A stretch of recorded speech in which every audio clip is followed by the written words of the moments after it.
As you can tell, production quality has gone through the roof because we've invested in some nice little DJI wireless mics, which means you can hear me whether I'm facing the camera or not.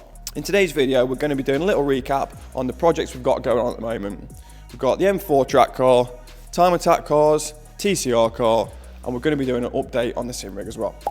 Don't mind the Twingo, that's the Mrs. Mum's MOT failure.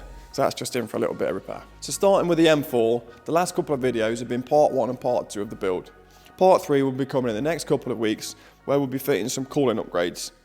We've got a DCT cooler, a diff cooler, and we've got a large charge cooler rad. In addition, we'll be fitting some new number plates, an exhaust bracket, and then we've got some pulleys and belts just as maintenance to make sure that when we go abroad next time, we don't have any issues like we did last time. So moving on to the TCR car, which we haven't done a video on yet, but we had the opportunity to go over to Vallelunga in Italy at the back end of last year to have a go in the car. We decided we was going to purchase the car, sell the Cupra, and use it for the last round of the season in 22 at Snetterton. Over the coming weeks, we're going to be doing a walk around of the Hyundai and showing you why we decided to make the switch from the Cupra to the I30.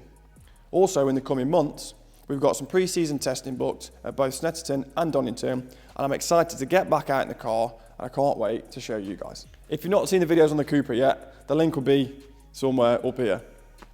So moving on to the Time Attack cars, buried in the corner over here, we've got the Evo 9 and the Evo 6. The Evo 9 was the car that we used in the Time Attack Championship in 2020, where we managed to win the Pro Extreme class. The car was built between me, some of my friends, and MG Auto Motorsport in Ripley. Over the coming months, we're going to be digging these out, and we're going to be giving the 9 a wash off and restoring it back to its former glory, because ultimately these are both going to be up for sale, as TCR is now our main priority. But for now, I need to give the Merc a wash because I need to get that advertised and up for sale, and then we'll take a walk upstairs and give you a recap on where we're at with the sim rig build.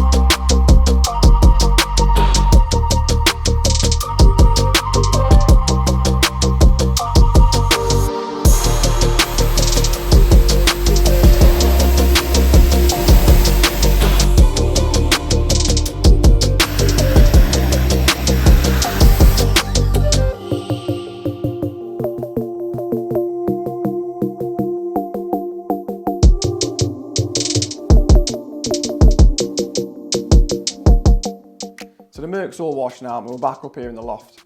The last time you saw the sim rig, it was just a metal frame and a chair. But since then, we've fitted the Simicube, the wheel, the pedals, we've built the PC, we've also got a VR headset. Unfortunately, we didn't get much footage of that, but in part 3, we'll be showing you in detail which components we chose for the rig. We'll also be fitting the last piece of the puzzle, which is the Track Racer mouse and keyboard mount.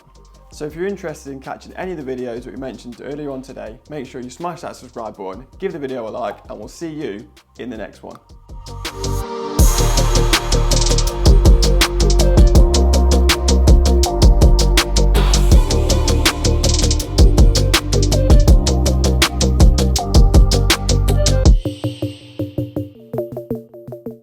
Over the coming weeks, months, it's not every weeks, is it? We've got loads of stuff to do.